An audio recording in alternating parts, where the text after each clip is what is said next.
नमस्कार,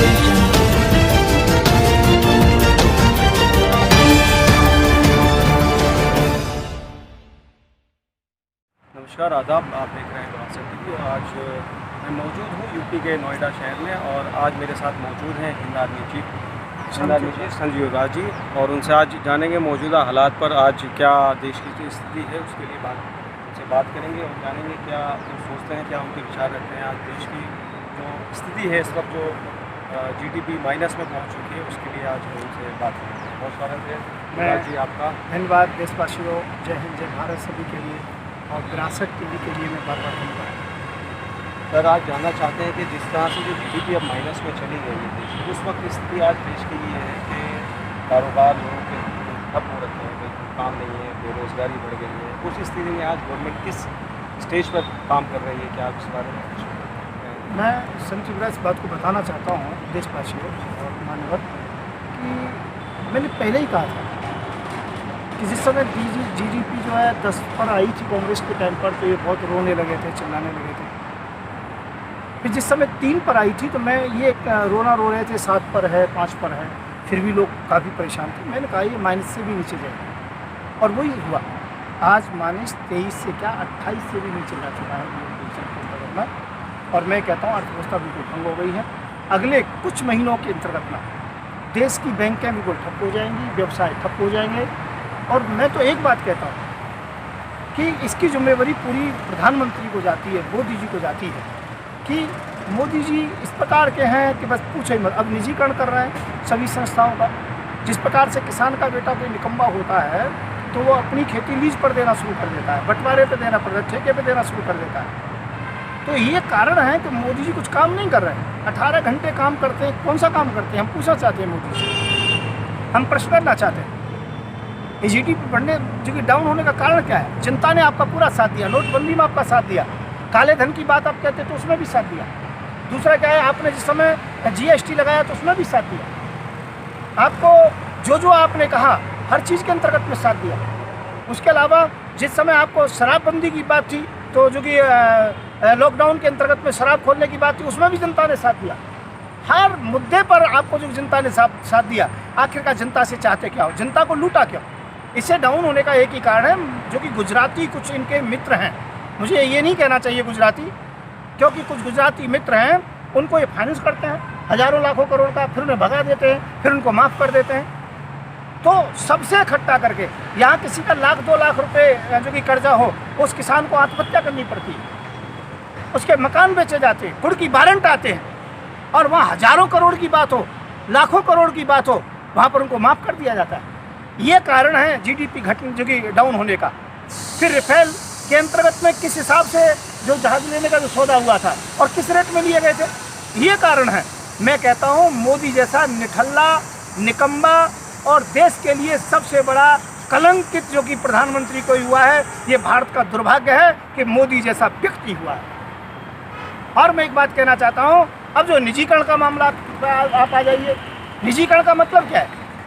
निजीकरण का मतलब सीधा सा है सरकारी महकमों को प्राइवेट कर देना और प्राइवेट होने का मतलब सरकारी नौकरियां समाप्त हो जाना। अब आरक्षण समाप्त होने की घोषणा तो कर नहीं सकते ये। सवर्णों को खुश करने के लिए अब दलित को जो कि डाउन कर रहे हैं। पहले CA NRC के नाम पर मुसलमानों को प्रताड़ित किया, मैंने जैसे तैसे करके उनको जगाया, जगह जगह शाहीन बाग लगे। और आज की पोजीशन ये है कि देश के अंतर्गत में मुसलमान युवकों को स्पेशल सेल पकड़ के ले जाती है, उनसे पूछताछ करती है। जब मैं गया तो मेरे ऊपर भी केस लगा दिए गए, आप भी आ जाइए। मैं ये कहना चाहता हूँ देश का ये रवैया कभी मुसलमानों के प्रति, कभी दलितों के प्रति, कभी जाति के नाम पर, कभी धर्म के नाम पर कब तक चलता रहेगा? और आज ये सरकार बिल्कुल फेल हो चुकी है। मोदी जी को दायित्व उठाना चाहिए और मोदी जी को कहना चाहिए शाम को 8 बजे आकर के कि देश के बहन भाइयों, मैं देश को नहीं संभाल पा रहा हूँ, मैं त्याग पत्र देता हूँ। अरे कोई ना कोई तो देश को कम से कम संभालेगा। पर मैं ये कहना चाहता हूँ अब भारत की जनता 4 साल उनको नहीं झेल सकती है मोदी जी को। और मोदी जी से मैं 10 सितंबर को रामलीला मैदान के अंतर्गत में जा रहा हूँ कि जाकर के सीधा त्याग पत्र दीजिए। अब हमें मोदी को समझाना नहीं है, इनके मन की बात नहीं सुननी है। ये केवल अपने मन की बात कहते हैं, दूसरे के मन की बात तो सुनते ही नहीं है। देश को किस स्थिति पर ला दिया, देश को लूट करके खा गए। फिर भी ईमानदार बनते हो। आप इतनी विदेश की यात्रा करते हो मोदी जी, मैं पूछना चाहता हूँ कौन सा काम किया आपने? केवल अपने मित्रों को अय्याशी कराने के अलावा और काम किया आपने? मैं आपसे प्रश्न करना चाहता हूँ। और देशवासियों में तो एक बात कहूँगा, जिनका भी बैंकों में पैसा जमा है, अपना अपना यदि मेहनत का पैसा है तो निकाल लीजिए। अक्टूबर के बाद फिर एक घोषणा होगी, बैंक समाप्त हो गई देश की।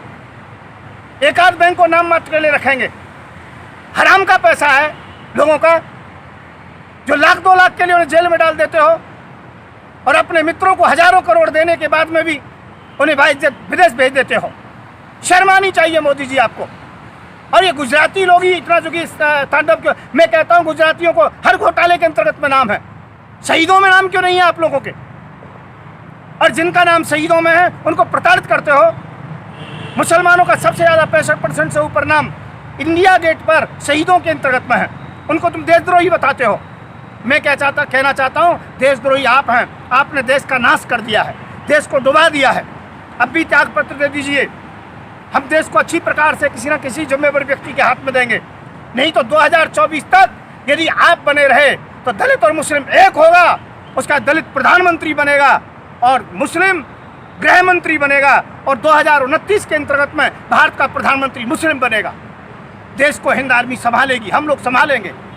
तो महोदय मैं फिर कहना चाहूँगा, देश की जो GDP है इसका जिम्मेवार केवल मोदी, ओनली मोदी। तो ये जो धर्म की राजनीति होती है, जिस तरह से हिंदू मुसलमान की बात, तो उससे तो देश का कहीं ना कहीं नुकसान हो रहा है। उसकी किस तरह की, उस पर आप हिंद आर्मी क्या सोचते हैं? देखिए, हमारी हिंद आर्मी के अंदर हिंदू मुस्लिम सिख ईसाई सभी लोग हैं। और शाहीन बाग जब बैठा था तो इन्होंने विचार किया था इसे मुस्लिमकरण बनाया जाए, इसे धर्म और जाति के नाम पर बंटवारा किया जाए। पर मैंने वहाँ क्या किया आपने देखा होगा, हमने हवन कराया वहाँ पर। कुरान शरीफ का जो कि पाठ हुआ, वहाँ पर आयतें पढ़ी गईं, वहाँ पर गुरु ग्रंथ का जो कि पाठ हुआ, वहाँ पर बाइबल का जो कि पाठ हुआ, अर्थात प्रेयर हुआ। वहाँ हिंदू मुस्लिम सिख ईसाई सभी ने हवन किया, सभी ने कलाए बांधे, हमने सभी ने टोपी पहनी। वहाँ पर ये कोई नहीं बता सकता था कौन हिंदू है कौन मुसलमान है। मैं कह रहा हूँ हमारे देश के अंतर्गत में गंगा यमुनी तहजीब है, हम सब भारतीय हैं, हम एक हैं। हम ईद एक साथ मनाते हैं, दिवाली एक साथ मनाते हैं, होली एक साथ खेलते हैं, हम रक्षाबंधन एक साथ मनाते हैं। वही देश होना चाहिए। आज मुसलमानों के क्षेत्र में हिंदू को जाने से डर लगता है, हिंदुओं के क्षेत्र में मुसलमानों को जाने से डर लगता है। आज मुस्लिम किसान गाय लेकर के 10 किलोमीटर पैदल नहीं जा सकता, न जाने उससे कम हत्या कर दी जाए। ऐसा बीज किसने बोया? 2014 के बाद केवल ये मोदी ने बोया और किसी ने नहीं बोया। इसलिए ऐसे व्यक्ति को हमें सत्ता से बाहर करना पड़ेगा। अभी जैसे मौजूदा जो हालात देश की स्थिति है, बेरोजगारी बहुत ज़्यादा बढ़ गई है। अब इस स्थिति में लोगों को क्या करना चाहिए? जो इस वक्त जो देश के हालात हैं, कोरोना काल में इस वक्त सभी इससे जूझ रहे हैं, वर्ल्ड जूझ रहा है, तो उसमें आप जो हिंद आर्मी है वो इस वक्त क्या काम कर रही है? लोग इसलिए लोगों की स्थिति बेहतर हो रहा है, क्योंकि जो इस वक्त जो माली हालात हैं बहुत ज़्यादा नीचे गिर रहे हैं, तो संभलना उनके लिए मुश्किल हो रहा है। उस वक्त उसमें हिंद आर्मी क्या देगी?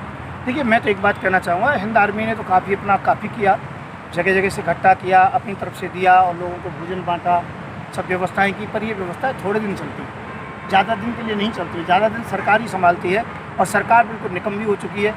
तो इसके अंतर्गत में हम तो यही कहेंगे, ये प्रधानमंत्री हटें, ये सरकार हटे, राष्ट्रपति शासन लागू हो, लोग अपने अपने काम पर निकलें, अपनी अपनी व्यवस्थाएँ संभालें। और मोदी जी के जितने भी जो कि झूठे स्वप्न थे उनको हटाइए और देश जैसे पहले चल रहा था उस प्रकार से चलने दीजिए। गंगा यमुनी तहजीब चलनी चाहिए, हिंदू मुस्लिम सिख ईसाई अपने अपने काम पर जाएं। आज सबको डर लगता है कि कोई कैसे आप जिएगा आदमी।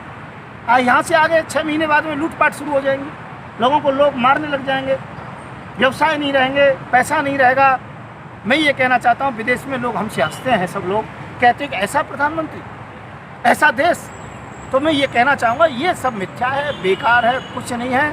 मोदी जी को त्यागपत्र दे देना चाहिए।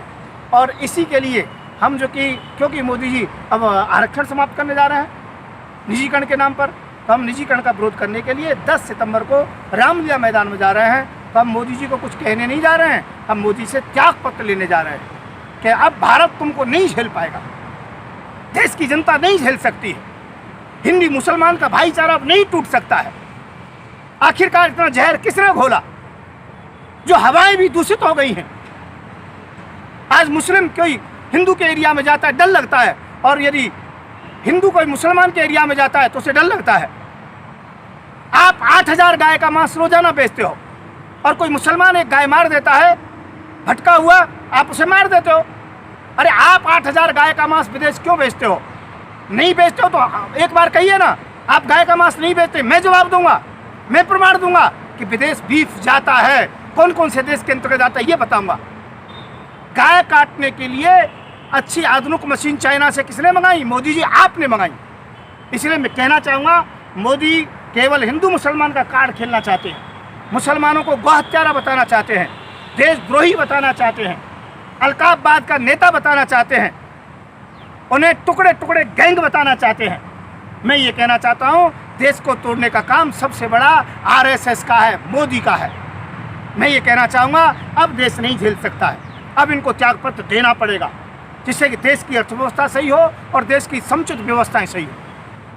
बहुत शुक्रिया बात करने के लिए युवराज जी। आप देख रहे हैं विरासत टीवी, लाइक और सब्सक्राइब करें, बने रहें हमारे साथ। बहुत शुक्रिया बात।